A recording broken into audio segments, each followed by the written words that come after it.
Double integration with the help of polar coordinate system. Evaluate integral 0 to 1 and next integral x to root of 2 minus x square. The integrand is x upon root of x square plus y square dx dy. देखो, इसको हमें polar coordinate को के अंदर convert करके solve करना है। तो पहले मुझे रीजन रीजन कौन सा है वो चेक करना है। सो द इनर इंटीग्रल आप देख रहे हो वो x के अंदर है। इसका मतलब होता है ये y की वैल्यूज है। चलो देखो, हम चेक कर रहे हैं यहाँ पे। ये जो x है ना, actually it is value of y, lower limit, and the upper limit it is again y equal to root of 2 minus x square. Y equal to x, nothing but the line bisecting first quadrant. Okay, ये हो गई y equal to x line. ठीक है, ये हमारा lower curve या मतलब one side मिलती है। Next, y square equal to 2 minus x square, ये अपर लिमिट से मिला हुआ कर्व है। X square plus y square equal to two, two यानी रूट टू का स्क्वायर, यानी ये सर्कल है जिसकी रेडियस रूट टू होती है। ठीक है ना, एक सर्कल है जिसकी रेडियस क्या होती है, रूट टू होती है। तो ये ऐसा सर्कल जिसकी रेडियस रूट टू हम यहाँ पे ड्रॉ करेंगे। ठीक है बेटा, ये सर्कल हमने ड्रॉ कर दिया जिसका रेडियस रूट टू मान लेते हैं।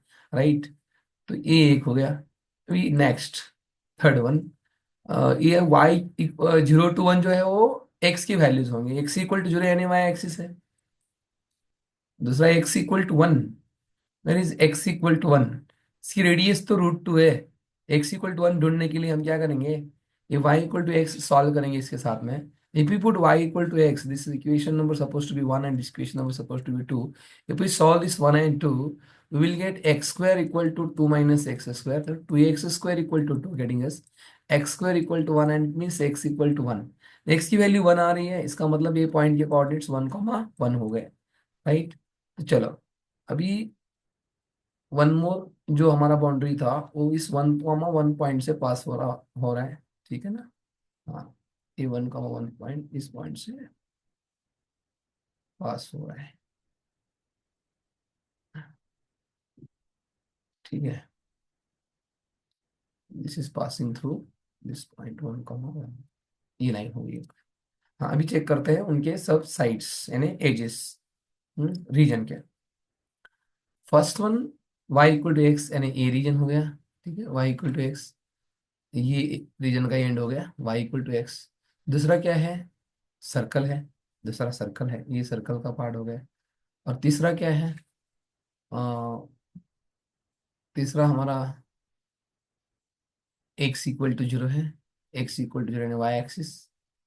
ठीक है, ये वाई एक्सिस एंड ये रीजन। तो देखो कौन सा रीजन आ रहा है हमारा।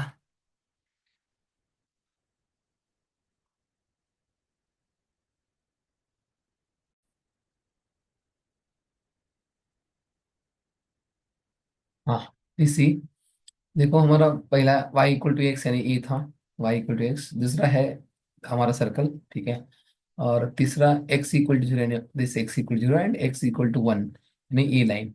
मतलब कौन सा रीजन आ रहा है, देखिए रीजन आ रहा है, ये रीजन आ रहा है। देखो, ये वाला रीजन आ रहा है, ये वाला रीजन आ रहा है। देखो एक, हमारी ये एक बाउंड्री है, ये एक बाउंड्री है, सर्कल एक बाउंड्री, और तीसरा है एंड, इन साइड का एंड। ठीक है, तो चलो हम इसका वेज, यहाँ पे एक वेज बनाते हैं। ठीक है, so we are making the wedge. Let's see how to make it.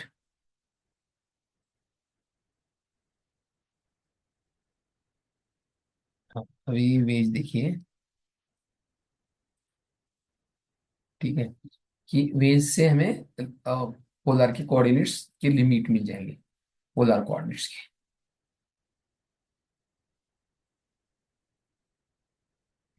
Please see, देखो अभी इंटीग्रेशन फिर से स्टार्ट होगा with new system, new limit.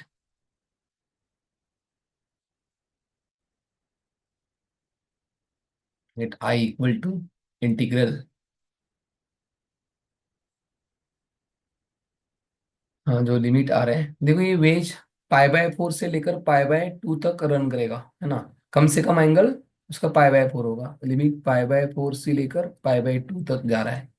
और दूसरा जो इंटीग्रल आ रहा है वो आर की लिमिट, यानी वेज की जो कम से कम लेंथ है वो 0 है, और मैक्सिमम लेंथ है सर्कल के ऊपर है, और हमारा जो सर्कल है वो है x² + y² = 2 है। इसमें हम x² की वैल्यू r² cos² और r² sin² रखने के बाद ये r² होगा, r² = 2 आ रहा है। तो r की वैल्यू क्या आ रही है, कांस्टेंट आ रही है।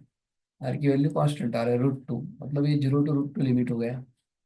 ठीक है, यानी वेज की कम से कम लेंथ ओरिजिन 0 है, और मैक्सिमम लेंथ √2 है, मतलब एवरी फॉर एवरी मोमेंट की हर पोजीशन पर, किधर भी देखो, यहाँ से स्टार्ट हो रहा है यहाँ पे एंड हो रहा है। ठीक है ना। चलो, अब इंटीग्रेंट को चेंज कर देते हैं। एक्स क्या है, r cos θ divided by √(x²+ y²), हमें पता है r² होता है। ये dx dy क्या होता है, r dr d θ होता है। चलो आगे बढ़ते हैं। एक π/4 टू π/2 है, और आर आर एक आर कैंसिल हो गया। एक इंटीग्रल 0 to √2 और 1 r is there, r then d r, ये हो गया inner integral, and then d theta. So अंदर का इंटीग्रल हम करेंगे यहाँ पे, π/4 से लेकर π/2 तक का लिमिट है इसका, r²/2 0 to √2, and then d theta as it is equal to one more, cos theta is remaining to write, sorry, we have to write here cos theta d theta, here also cos theta d theta। देखो यहाँ पे cos theta रहा था हमारा, cos theta d theta। चलो अभी upper limit और lower limit put कर देते हैं। अपर लिमिट से √2 का स्क्वायर 2 होगा, 2/2 ये पूरा 1 ही हो जाएगा। π/4 टू π/2 ये तो पूरा 1 ही हो रहा है। cos theta d theta, what is the integral of cos theta? It is integral of cos theta is sin theta, within the limit π/4 to π/2. Let's put upper limit sin π/2, then minus sin π/4. Sin π/2 is 1, 1 minus 1 upon √2 is the answer, 1 minus 1 upon √2 is its answer। देखो बेटा, ये final हमारा answer हो गया है, final answer. ठीक है।